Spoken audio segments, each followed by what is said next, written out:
ป้าคือมะนาวคือมาเย็นเถอะอรุณสวัสดิ์ยามเช้าจ้ะพี่น้องสบายดีเช้าวันเช้าจ้ะสวัสดีจ้าไปเมื่อนี้แม่น้องฝ่ายจะพาไปลุยสบายดีเบิดทุกคนเด้อพี่น้องจ้ายินดีต้อนรับสู่ช่องแม่น้องบอยคือเก่าคือเดิมจ้ะสองเอื้อยน้องสิพากันไปตลาดนัดจ้ะมื้อนี้เปลี่ยน การแจ็คเก็ต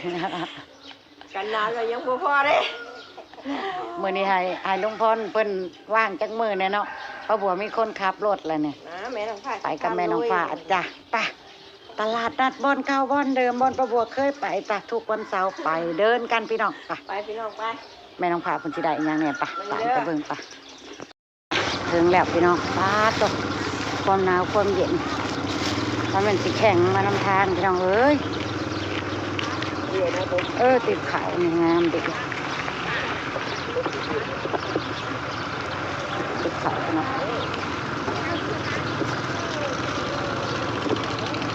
ตรงไปก่อนเฮ้ยมากับแม่น้องฟ้าเหมือน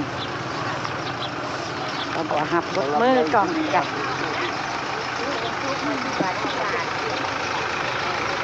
เอาตลาดมันคือลงเลงหน่อแซ่บไปยังเฮ้ยเราก็เกียบบ่เอาละเกียบเอาตลาดคือบ่ค่อยคือคักหน่อมันเป็นจังไรหน่อ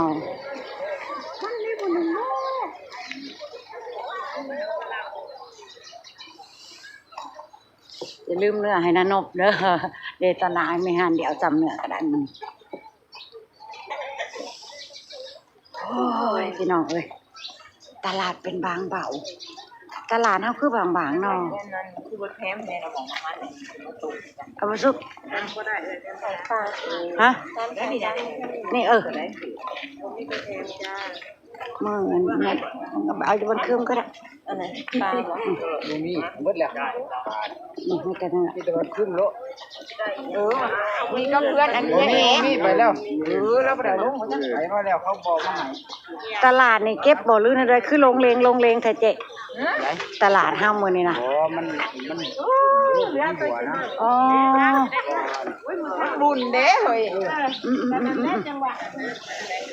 เอาบ่นอนเอายังไปได้แล้วว่าเฮ็ดตอนเพลนมื้อนี้บ่หรือว่าเฮ็ดมื้ออื่นแน่เฮาก็ซื้อแปลนมากับปลากะเอาอยู่บนคืมไปย่างต่อก่อนเดี๋ยวเบิ่งกันแล้วมีอุ้ยมันลงเลงมื้อนี้นะมันบ่คือเก่าพี่น้อง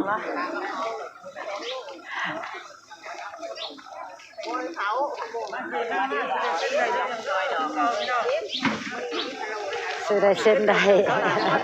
พอน้องบอยสอบแซวเราได้เส้นได้เจ๊เขาหนาจังว่าโดยเอาอยู่ดีไปจ่ายมันขึ้นก็ได้พี่น้องเนาะบ่หนากลางข้างบ่ถามเอาก็ได้เฮ็ดตีบ่จักกันมาเอาตลาดเราเด้อเฮ็ดตีบ่จักกันไปโหย่างไปชุดวงกัน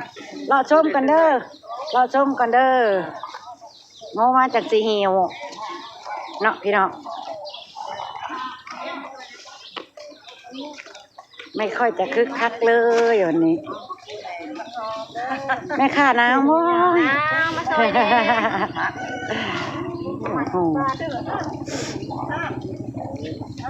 เดี๋ยวเฮ้ยหอยขัวสวยเด้อหอยขัวเด้อเอาไหมนี่หอยว้ายมันคือลูกจิ๋วแท้เอาเบิดจำนี่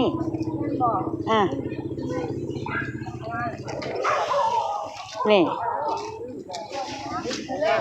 จับเจ้าแล้วเขาตีนะน้อยปลาลูกค้าต้องกระเดาโอ้ยจะไม่โคก่อนเด้อเอาไปปล่อยไปได้แล้วหอยขัวโคละผัดมันเอาเงินละผัดเอาแม่นนั่นแหละเงินละผัดเก็บเอาใครจะไหนอันนั้นเจ้ามาถุงละซาโอ้ยเจ้าถือว่าถึกเลยนี่เฮ้ยถือแล้วถุงเดียวกับพ่ออ้อมถุงเดียวกับพ่ออ้อมมันกินยังไงมันก็โตมันอ้วนเลยมันอ้วนเซ่ดูน้ำนั่นยองคืนช่องตืออ้อเลยลายที่หินนั่นมันก็ได้ มันโค้งค่ะมันโค้ง แม่น้องฟ้าบ่เคยเห็นพี่น้อง หอมเชื่อ แต่ว่ามื้อนี้ตลาดบ่ค่อยคึกคัก โถนหน่อยครับมันจะหอมใจนะหอมกัน ไปบ่เอากระย่างกันบ่อยากไปแล้วแต่ โบรัวจะกินยังมันหัวมันมีว่ามันหน่อยไหม มีมันเป็นห้อยครัวพี่น้องเอ้ยวาย จะอ่อนเดินต้นของ ผักหอมมันคือใหญ่คักใหญ่แน่แท้บ่ อยู่กรุงเทพเราเนาะพี่น้องโอ้ย3-4ต้น กำเท่าไรผักบัวน่ะซื้อผักบัวให้แน่เฮ้ยสอง นั่นทอดเจ้า ตีนไว้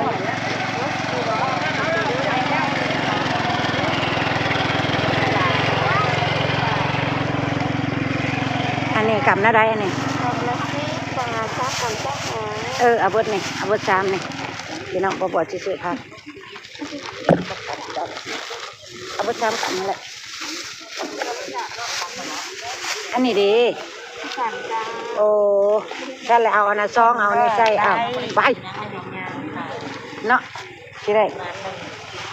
โอเคโอ้ยสะอ่อนพี่น้องนี่ครับ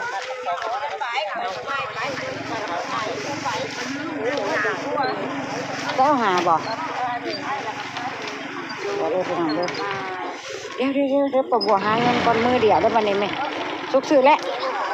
ต้นหอมหิวอ่ะ อ่ะเท่าไรแล้วนะต้นหอมนะ 10 บาท เอาใส่กระตาได้นะ25 บาทไป ว่าเลยบอกว่า ไปยังไปอีก นี่โอ้ยบาททำมีภูเขายัง บ่แม่นเขาในทั่ว โอ้ในทัว แม่นว่าผักกระเดาเฮ้ยผักกระเดา กำเท่าไรผักกระเดานี่นะ 10 บาททำกับข้าวจนทำข้าว10,000 บาทนี่กลมมีเฮ็ด เอากำเดียวก็กินบ่เบิดเฮ้ยเลือกเอาตัวมันมีดอก อ้าวแช่ตู้บ่ได้บ่ มากินบ่3 กำซาวใส่ผักขาวน้ำบ่เอาเลย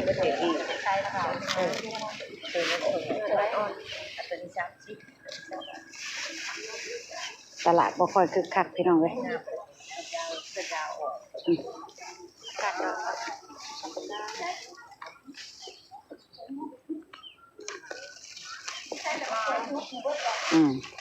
ไปเฮ้ยโค้งตรงเราคายป่ายังเบิ่งก่อนพี่น้อง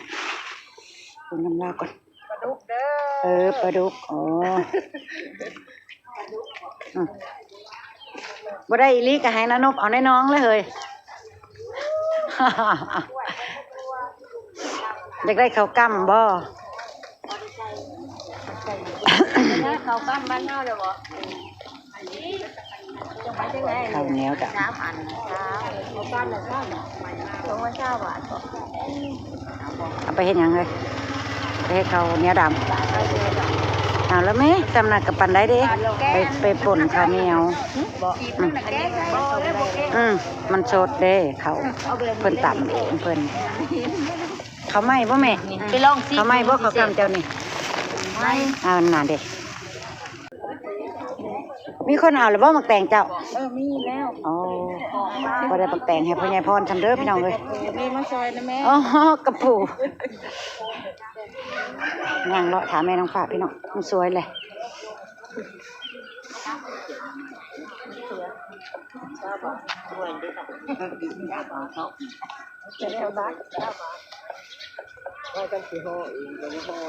พ่อใหญ่พรบ่ได้มักแต่งนะแม่ ซอยเนี่ยเฮ็ดเด้อ เท่าไรนี่ 10 บาท 3 อันเช้ามาสิซอยนี่มาแม่มาแม่ ขอ5 บาทซื้อลูก น่ะ 5 บาทเนาะขอเห็นยังวะขอกันดิแม่นเลยขอกัน5 บาทพอดีซื้อให้ลูก เราเก่งไหมค่ะนี่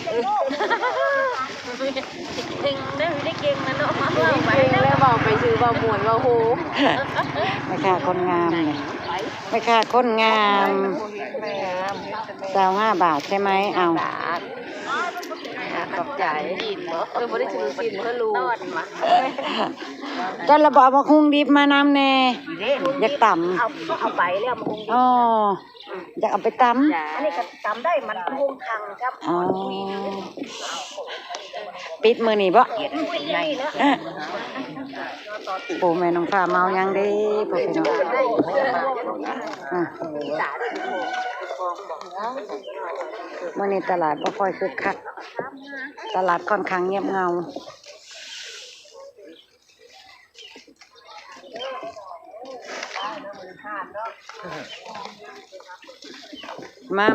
มาได้ยังแน่ล่ะ ตามไปมัน ได้บังข้าวหลามฝากได้บังคลามเจ๊เพิ่นว่า ตู้บังข้าวหลามให้น้องฟ้าของฝากน้องฟ้าแม่เพิ่น แม่น้ำ ป้า เพราะว่าจังหวัดนี่พี่น้อง แต่ละ เอ้ย 30 20 บาท อุ้ยก็ถึกจะสั่ง เอ้ยคนงามจืดเนาะ เอาอีกคือบอกอีก อย่าจุดเดียวเปล่าแล้ว จะน้อยสิญาหันกัน แล้วสิหายข่อย เอ้า อย่ามาดูเลยเราอ่ะกูใครอะถึงอย่ามาดูเลยแหวนถืออยู่ที่นั่นเลยอะ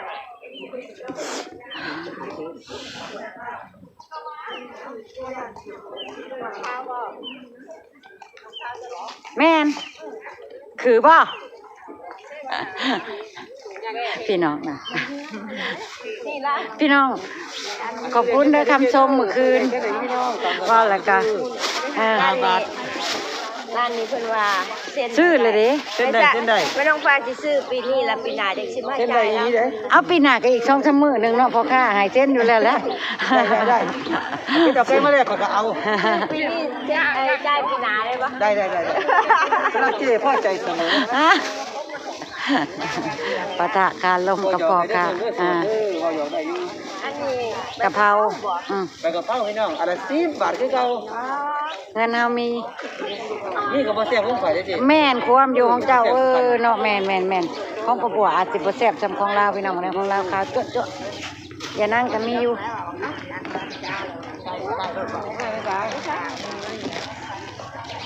ผักตังโอเอาไว้ผักซีนี่ แท็กซี่มันละหา ผักซีนี่เฮ้ยเอาแน่ น้องป้องมันละหา เบิ่งแหน่มัดละหาเอาแน่เฮ้ย มัดซามียังนี่เป็นน้องว่าคือกรุงเทพฯนะ3 ต้น เจ้าสิเมื่อล่ะบ่ เจ้าสิเมื่อบ่ โอ้ย บางบัวมัด10 ซื้อมาคันสมแม่เอ้ย ใช้กี่ท่าน ไปเชิญเด้เราสิมาอยู่มื้อนี้ อยากกินอยู่แต่ว่าเห็นบ่เป็นน่ะ เป็นนี่ ให้น่ะ200ได้คันให้กินเราสิมาอยู่มื้อนี้เราสิมากินกาแฟนำหาซื้อแนวมาสู่เรากินพร้อมได้นี่ไง ตามมาเช้าหาแต่เก่าเราขายร้าน ฮะ ยังนอนตักบัวน่ะ ซ้ำกันซ้ำหากระแม่นเลย มาเช้าทำมาเช้า ซ้ำมาเจ้า ตามมาเช้าหา6 มัดหา10 3 มัดเช้าหาก ล่ำใช่กล่ำเนาะ นี่เอาผักหอมป้อมกับอันนี้ผักชีแล้วนี่ 4น้ำเรียกเขียนในมัด5 บาทจะใส่น้ำมัดเลือ เอามันหนึงผักชี อันนี้ก็5 บาท เอาเบดซองนะผักชีน่ะ นี่อันนี้ อะไร พระเอียระ ดังโอ เขาบอกมันจำปลาลาบปลาเนี่ยกินได้หมดมันกับยังกินโลดบ่อันละ5 หักบ่มาก มันคิว มัน มันขึ้นอยู่กับคนมาก นี่เด็กกับตัวแห้ง อืม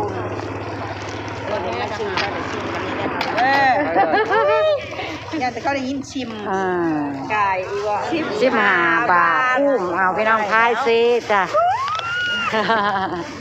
พายซีจ้ะ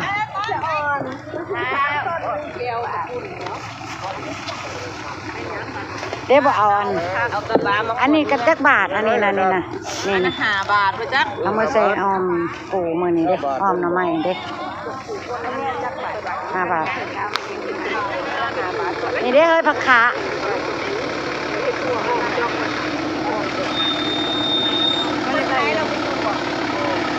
จะเสียวบ่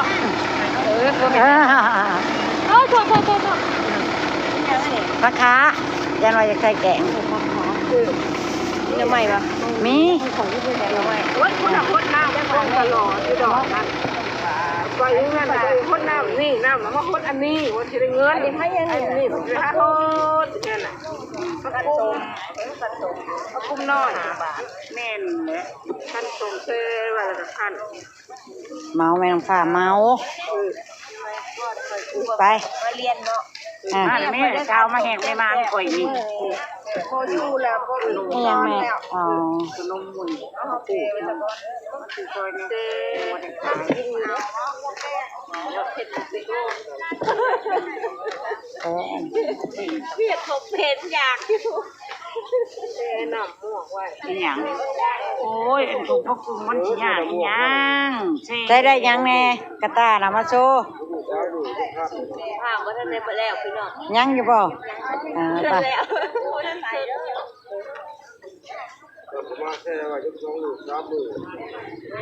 เพิ่นมาบ่ปรับอันนี้เขาอันพักลายเนาะแม่น้องฟ้านะมามื้อนี้เพิ่นบังเอิญตลาดเพิ่นเป็นโรงแรมพี่น้องแต่เพิ่นมาคือประบ่เคยมานะโอ้เพิ่นสิสอนตกลงบ่ซื้อเนื้อให้นานบบ่นี่มาซื้อจังมื้อ มันเหลืออยู่นะมันละ9 บาทบ่เหลืองไหมโอ้ขาวอันนี้มันดีเช้าเหนื่อยยังมี50 อะไรใช่หรือจะมันทางที่บอก มาเนียวนั่น อาจารย์ก็บ่ลง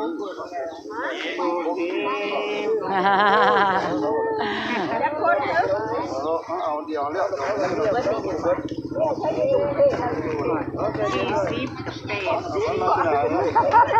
46 10อีกแล้วว่าเพิ่นอยากลอกแม่ค้าอยู่เรื่อยๆแม่น้องฟ้าแม่ค้าจะลงกลละเด้อ ไปซื้อแสนนึงจะสิช้อนกว่ายุ ไปบ่มีได้บ่มีช้อนหลายปู่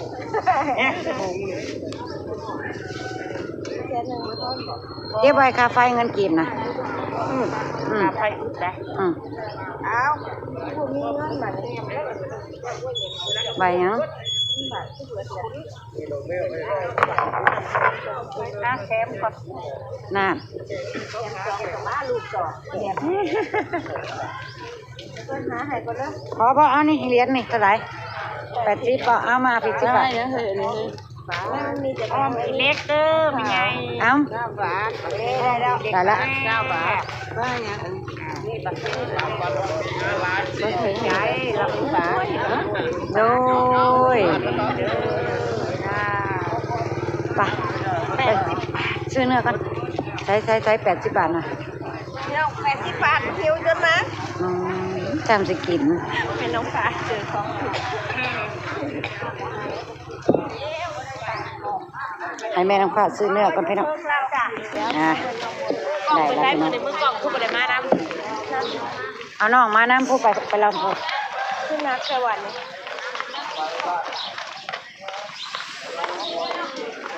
เฮ้ยนักได้บาทนี่เจ้าเนื้อเฮ้ย โอ้ยดีนะรับตั้ง ยังบ่ได้อันเฮ็ดได้เฮ้ยซื้อเอาอยู่หั่นเจนางบ่เฮ็ด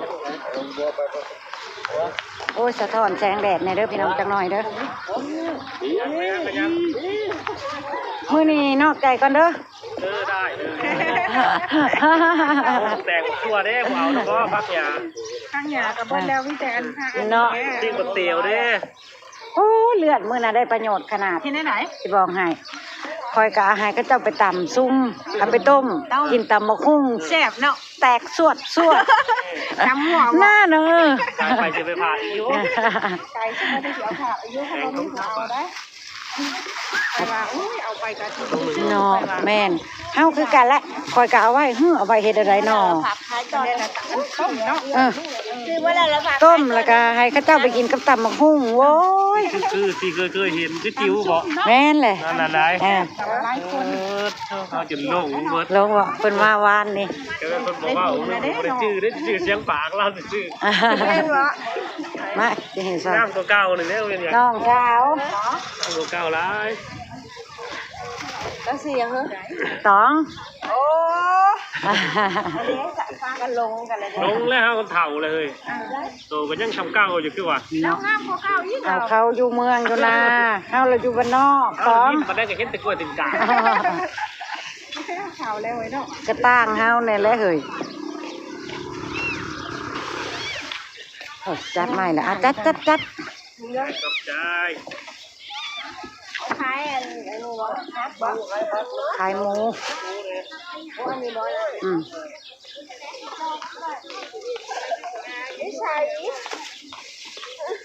พี่น้องคือสิพ่อกันแล้วละซองเอ้ยน้องเพราะว่าตลาดก็ค่อนข้างลงเลงเนาะพอบอกกสิเก็บภาพบรรยากาศซองเอ้ยน้องเดินตลาดนัดยามเช้าไว้จำเนี่ยเด้อจ้าพี่น้องพ่อๆกันคลิปหน้าจ้าก็ได้แต่ได้ข้าวโพดต้มของฝากน้องผ้าข้าวหลาม เอาละมึงมนต์บ่แม่นได้ ข้าวหลามใหญ่จ้าไปกองผากองตอนน้องผาปะกลับบ้านกับซองน้ำกันจ้าพี่น้องพบกันคลิปหน้าจ้าไปละจ้าสบายดี